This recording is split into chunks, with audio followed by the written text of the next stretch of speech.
네, 노동자 신문 3호 준비호까지 합하면 5호입니다. 5호. 그리고 이제 다음 달 그 4월로부터는 12면으로 직면하게 되겠습니다. 1변 메인을 보면 이제 민주노총이 현재로서 이제 윤석열 심판 이렇게 주장하고 있고요. 촛불은 이제 이 지금까지 퇴진을 주장했었는데 최근에 타도로 수위를 높였습니다. 그래서 이 친민주당의 촛불 중도지죠. 중도 시민 진영은 뭐 타도로 이렇게 오히려 과격하고, 그리고 정작 민주노총이 이 자본주의 이 제도를 자본주의 정권이죠. 자본주의에 대해서 투쟁해서 정말 그 체제를 대한 도전해야 될 민주노총은 심판, 뒤바뀌었죠 입장이요. 이런 사항이 있습니다. 물론 당연히 이제 윤석열 퇴진이나 타도 투쟁은 친민주당의 그 움직임이다, 촛불이. 그렇기 때문에 노동자 민중은 거기에 이 같이 가세하기 쉽지 않다. 뭐 이런 식의 이제 일부 생각이 있는데, 어, 지금 현재 민주노총을 윤석열이 죽이려고 그러는데 민주노총이 심판을 고수하는 거는 너무 한가한 소리가 아닌가. 그래서 이제 최소한 퇴진이든 타도든 간에 정권에 대한 투쟁을 좀 해야 된다는 것들이 이제 어떤 일면 메인의 요지입니다. 이면은 뭐 이제 지금 경제가 장난이 아니죠. 전 세계적으로나 한국으로나. 그래서 어, 이런 문제에 있어서 사실 이제 민주노총도 이제 전면으로 이 문제를 얘기하고 있는데, 아직까지는 그 임금 인상을 전면으로 제기하지 못하고 있는 것 같아요. 왜냐면은 민주노총이 뭐 정규직이다, 뭐 노동규직이다 이런데, 어, 비정규직이나 일반 노동자들은 어려운데 월급 많이 받는 민주노총이 임금 인상 주장하냐, 이런 프레임에 갇혀 있는 거죠. 사실 그렇지 않습니다. 민주노총 조합원 중에 무기직, 비정규직이 많습니다. 그래서 이 임금 인상은 이러한 그 최저임금 수준을 받는 비정규직 조합원뿐 아니라 정규직이다 하더라도 가만히 앉아가지고 물가 인상으로 임금을 깎이는데 가만히 있으면 안 되겠죠. 자본가들, 은행, 정유회사 떼돈을 버는데, 그죠? 노동자만 손해를 볼 수가 없다. 그래서 정규직이든 비정규직이든 노동규직이든 모든 물가가 오르면 당연히 임금 올려야 된다.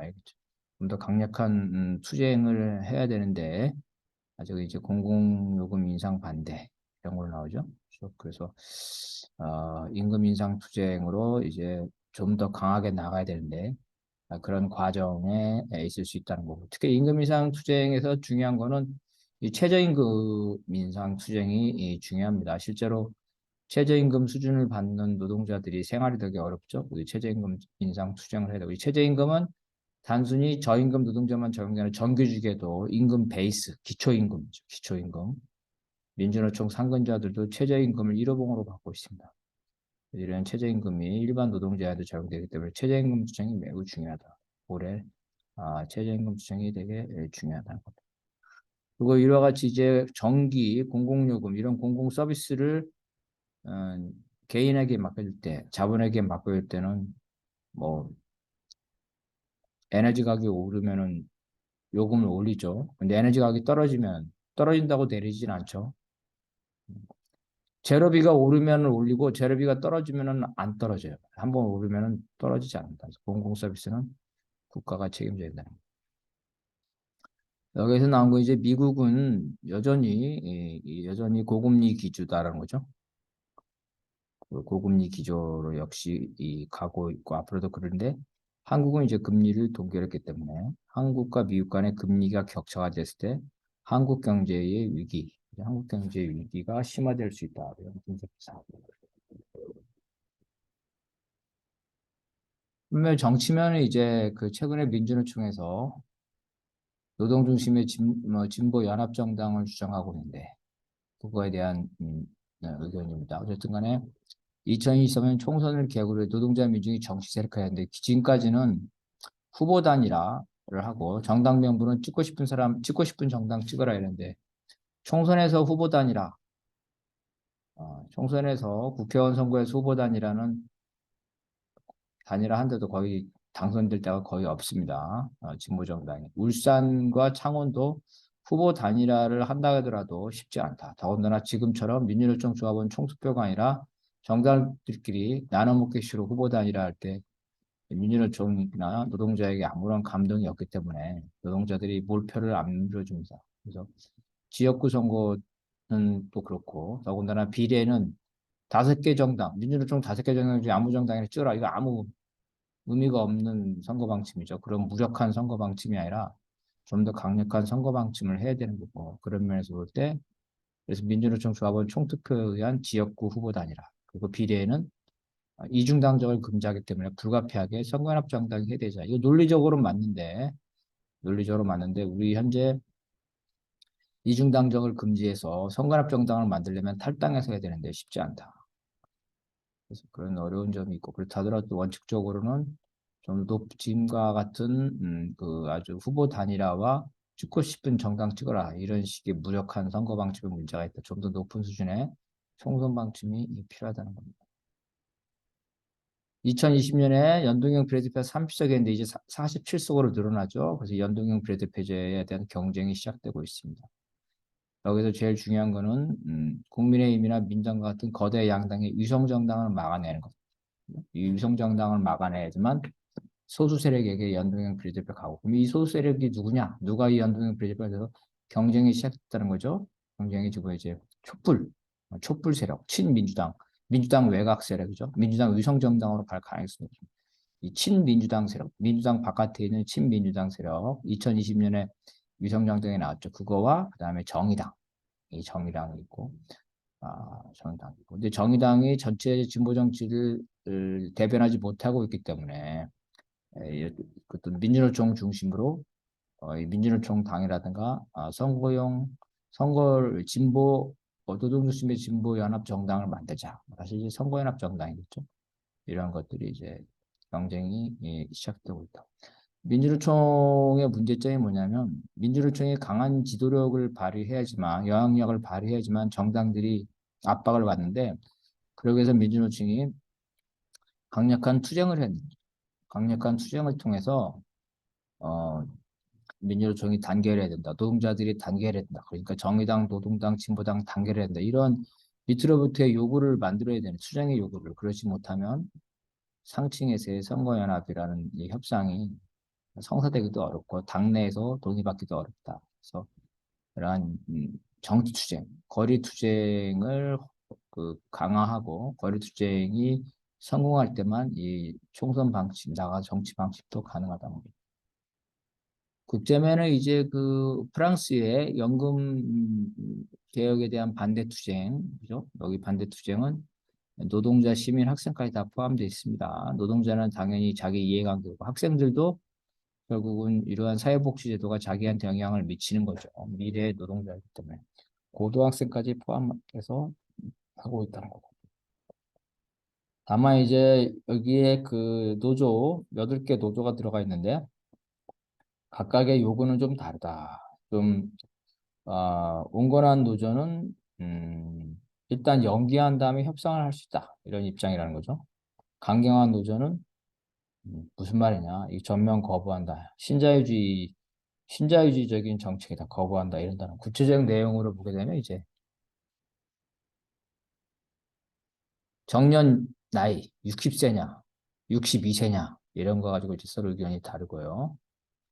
그다음에 연금 수준이 최저임금 수준이냐, 아니면 이제 평균임금 수준이냐 이런 거 가지고 조금씩 그 내용들이 다르고 있다는 겁니다. 어쨌든 구체적인 요구는 다르지만 이러한 연대 주장이 확산되고 있다는 거. 우리 같은 경우는 사실 이제 한국노총과 민주노총이 연대하는 게 별로 없죠. 근데 이런 연대 투쟁이 있다는 거죠. 그래서 그다음에 또 옛날에는 무슨 노왕연대라고 그래가지고 학생과 노동자들이 같이 했는데 이제 최근에 그런 게 없는데 이러한 노동자와 학생들의 연대 그리고 한국노총과 민주노총의 연대 이런 것이 없는 우리 한국적 요구에서 이런 것들이 의미가 있다. 최저임금 투쟁 같은 거 사실 한국노총하고 민주노총하고 같이 할 수도 있고 노동조합 자체를 범죄시하고 있죠. 특히 건설노조는 한국노총 민주 다 관련돼 있는데 이런 것들 볼 때 우리도 연대 투쟁이 좀 필요하지 않냐. 한국노총의 어용이라는 식으로 몰아붙여서 그렇게 연대를 거부하는 이러한 것도 좀 좌경적인 거고 또 반대로 이제 또 한국노총의 문제점을 또 지적을 해야 되겠죠. 어쨌든 이러한 연대 투쟁이 우리에게도 어, 시사점을 주고 있다 이렇게 볼 수가 있겠습니다.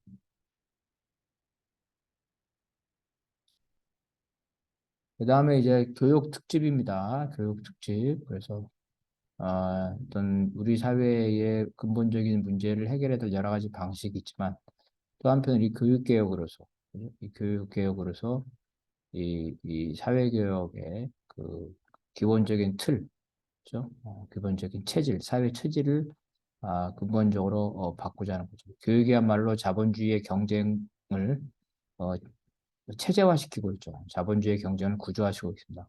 학교에서 경쟁, 대학 간의 서열 문제 이런 것들이 문제이기 때문에 전 전교조위원장인 조창익 선생님께서 이러한 주장들을 하고 있습니다. 그 다음에 이제 최근 몇 년에 문제가 된 거죠. 고교생 실업고, 그죠? 실업고라 그랬죠. 실업고 고교생들이 현장 실습인데 현장 실습을 빌미로 해가지고 실제로 그 어떤 기술이라든가 지식을 습득하는 게 아니라 그냥 임금 착취, 막일을 시키는 거다. 막일.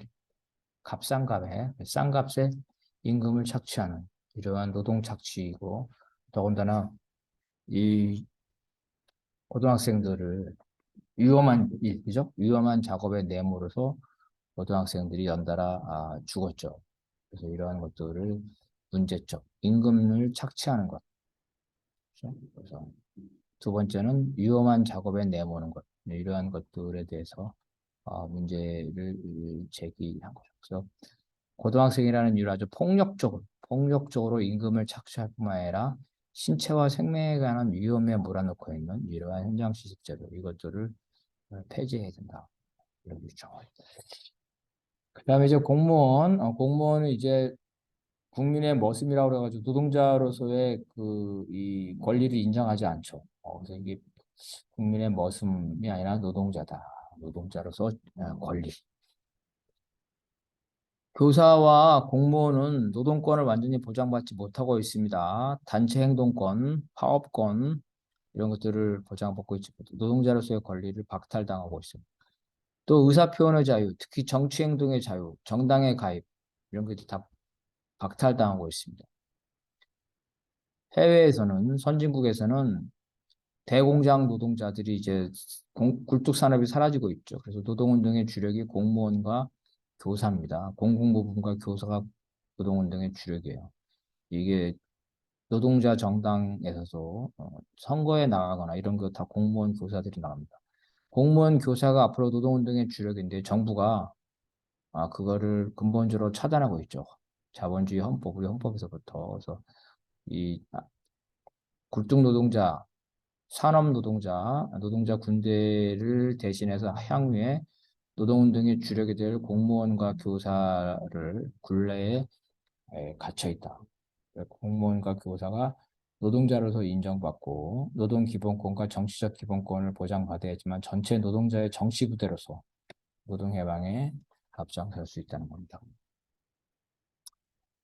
현재 이제 민주노총 탄압이 있죠. 그래서 이제 건설노조는 조폭으로, 그다음 민주노총 일부 조합원 개인에 관한 부분을 민주노총 전체로 이렇게 간첩으로 그래서 노동 탄압, 공안 탄압이 있고 이런 면에서 볼 때 이제 즉각적인 대응을 해야 된다. 이게 너무 순수하게 그 압수수색을 받아두죠. 압수수색을 받아줬어. 민주노총 중앙도 조합원 개인에 관한 거라서 문제 제기를 하는 겁니다. 압수수색을 이렇게 받아주고 항의하는 그런 게 아니라 이런 압수수색, 탄압에 전면적으로 대응해야 된다. 그죠? 부르주아 논리. 회계 비리가 있다고 압수수색 들어오면 그걸 받아줄 거냐. 이거.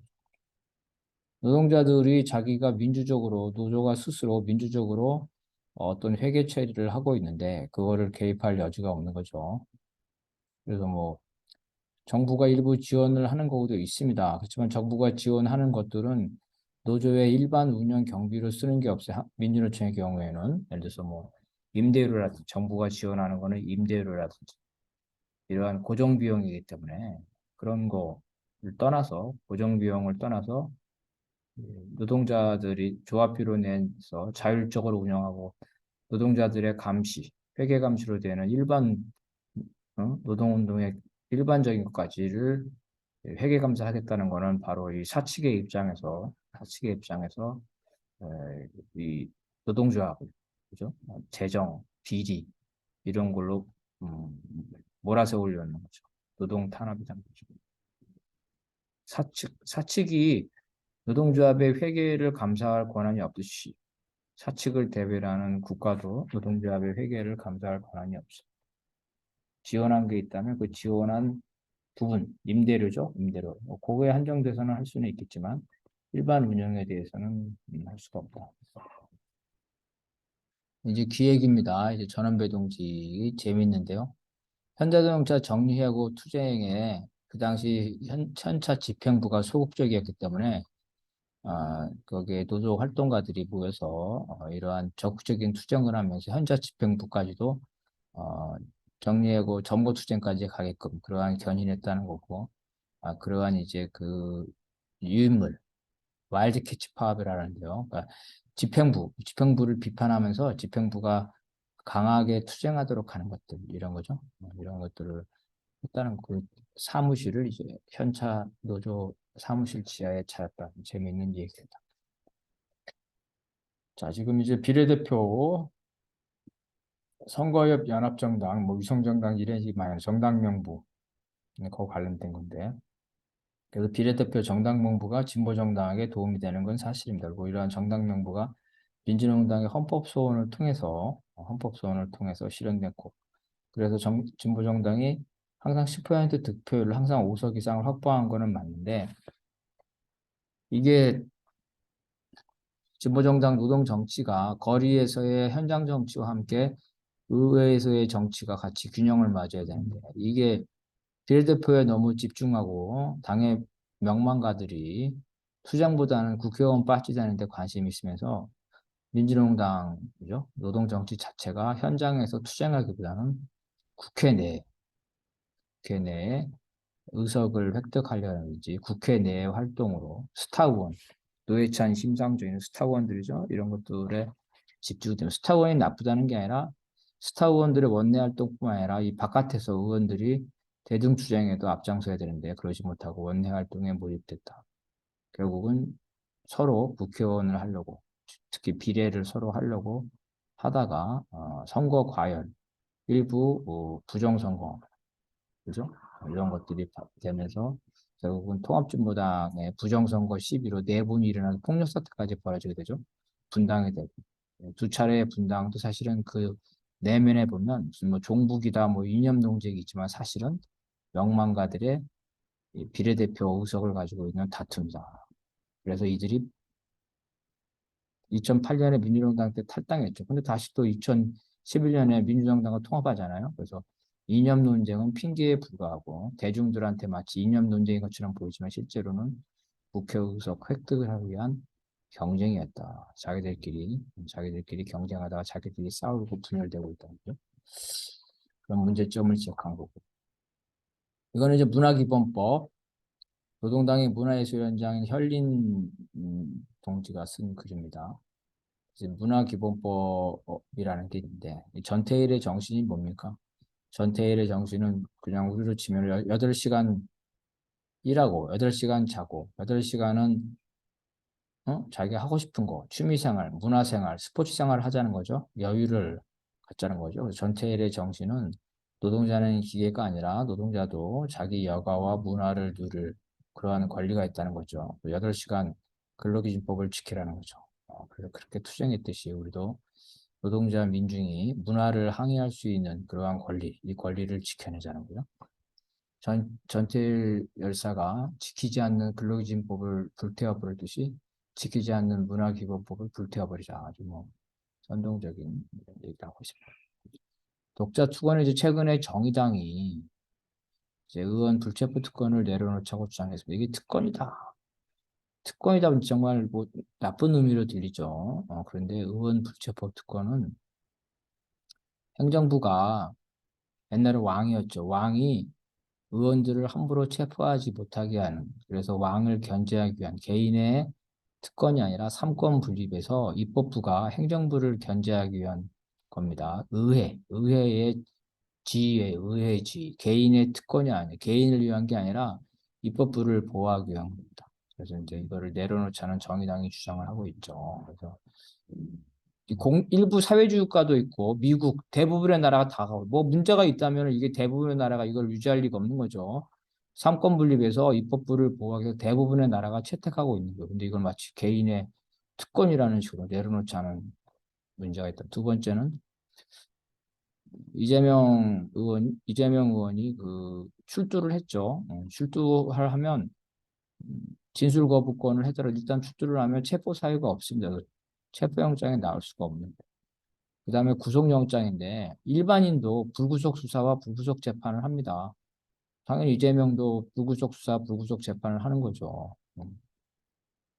체포 사유는 없고 구속의 경우에는 불구속 수사와 불구속 재판이 원칙이라는 거죠. 그런데 이재명에 대해서는 구속을 일단 구속영장, 그죠? 구속을 당하고 나서 구속 적부심에도 다투라. 그게 평등한 거다. 그럼 일반인한테도 그러면은 불구속이나 불구속 수사나 불구속 재판이 아니라 일단 구속된 다음에 구속 적부심을 하는 말이 안 됩니다. 형사소송법의 기본 원칙, 인권 원칙을 잘 모르는 정의당이 헌법상의 의원 불체포 특권이 삼권 분립 위한 것이라는 것. 그리고 이제 구속의 문제는 불구속 수사가 원칙이라는 것. 이러한 것들인데 이러한 걸 정의당이 제가 볼 땐 파퓰리즘적인 거에 빠져가지고 헛, 뭐랄까요? 실축, 헛발질, 실축한 거라고 볼 수가 있겠습니다. 감사합니다.